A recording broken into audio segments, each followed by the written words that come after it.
BJP की पूर्व प्रवक्ता नुपुर शर्मा की पैगंबर मोहम्मद पर विवादास्पद टिप्पणी को लेकर बीती 10 जून को यूपी के अलग अलग शहरों में प्रदर्शन हुए।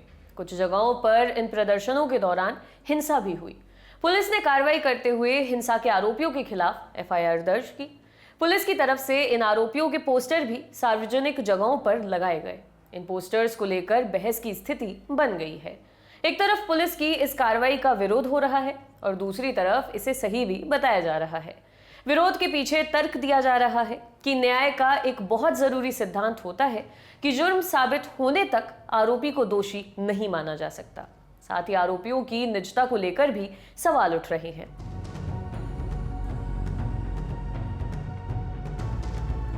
दरअसल पुलिस का दावा है कि उसके पास वीडियो फुटेज और फोटोज हैं जिसमें लोग पत्थर फेंकते और गैरकानूनी गतिविधियों को अंजाम देते हुए देखे जा सकते हैं। पुलिस का कहना है कि ऐसे में ये पोस्टर इसलिए लगाए गए हैं ताकि आरोपियों को पकड़ा जा सके।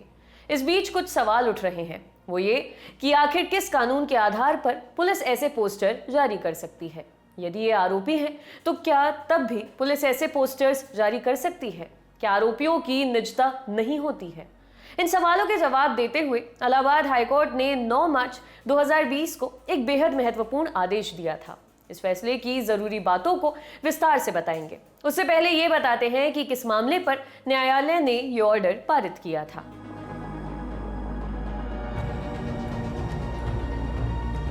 ये पहला मौका नहीं है जब यूपी पुलिस ने इस तरह का कदम उठाया है। साल 2019 के दिसंबर महीने में देश के अलग अलग हिस्सों में नागरिकता संशोधन कानून यानी सीएए और राष्ट्रीय नागरिक रजिस्टर यानी एनआरसी के खिलाफ विरोध प्रदर्शन चल रहे थे। इसमें उत्तर प्रदेश के भी कई जिलों के लोगों ने भाग लिया था। हालांकि इस बीच कुछ जगहों पर हिंसा भी हुई और पुलिस ने आरोप लगाया कि आरोपियों ने सार्वजनिक और निजी संपत्ति को नुकसान पहुंचाया है और उन्हीं से वसूला जाएगा। हिंसा यूपी की राजधानी लखनऊ में भी हुई थी। प्रशासन ने ऐसे लोगों को नोटिस जारी किया और कहा कि वो हर्जाने की भरपाई करें, नहीं तो उनकी संपत्ति जब्त कर ली जाएगी। इतना ही नहीं, पुलिस ने आरोपियों के नाम, पता और उनकी तस्वीरों के साथ बड़े बड़े होर्डिंग्स लखनऊ की सड़कों पर भी लगा दिए। पुलिस के इस कदम से बात ज्यादा बिगड़ गई।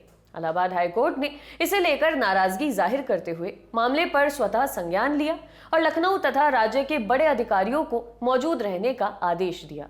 जब मामले की सुनवाई शुरू हुई तो प्रशासन ने पहले कोर्ट के स्वतः संज्ञान जनहित याचिका पर ही सवाल उठा दिया और दावा किया कि कोर्ट इन मामलों में ऐसा कदम नहीं उठा सकता है, ये उसका अधिकार क्षेत्र नहीं है। प्रशासन की तरफ से कहा गया कि आरोपियों के पोस्टर इसलिए सार्वजनिक किए गए हैं ताकि उन्हें सबक सिखाया जा सके।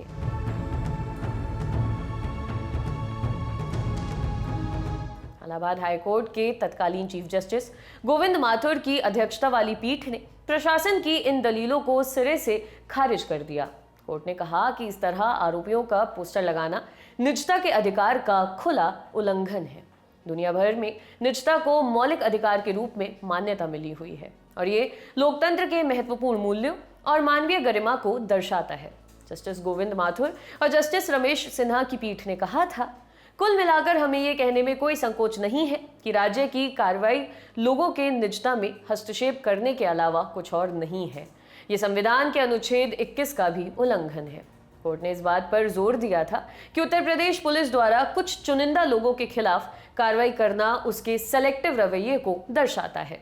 इलाहाबाद हाईकोर्ट ने राज्य सरकार से यह सवाल किया था कि जब प्रदेश में लाखों ऐसे आरोपी हैं जो गंभीर अपराधों का सामना कर रहे हैं, तो सिर्फ कुछ आरोपियों के पोस्टर और बैनर लगाकर उनकी निजी जानकारी सार्वजनिक की गई है। प्रशासन इस सवाल का उचित जवाब नहीं दे पाया था। तमाम पहलुओं पर विचार करने के बाद इलाहाबाद हाईकोर्ट ने लखनऊ के डीएम और पुलिस कमिश्नर को आदेश दिया था कि आरोपियों के पोस्टर्स तत्काल हटाए जाएं।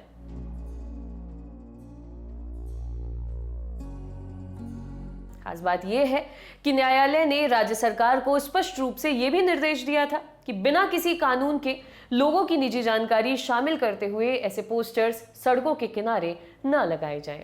उत्तर प्रदेश सरकार ने सुप्रीम कोर्ट में इस आदेश को चुनौती भी दी थी, लेकिन अदालत ने इस पर रोक लगाने से इनकार कर दिया था। इधर झारखंड की रांची पुलिस ने इसी तरह की हिंसा में कथित रूप से शामिल लोगों की तस्वीरें सार्वजनिक कर दी। इसे लेकर राज्य सरकार के प्रधान सचिव राजीव अरुण एक्का ने रांची के वरीय पुलिस अधीक्षक सुरेंद्र कुमार झा को पत्र लिखकर पूछा है कि आखिर उन्होंने किस आधार पर ऐसा किया है। खास बात यह है कि प्रधान सचिव एक्का ने इलाहाबाद हाईकोर्ट के इसी आदेश का हवाला देते हुए कहा है कि ऐसा करना कानून के हिसाब से ठीक नहीं है। हालांकि यूपी पुलिस की तरफ से आरोपियों के पोस्टर लगातार लगाए जा रहे हैं। शुक्रिया।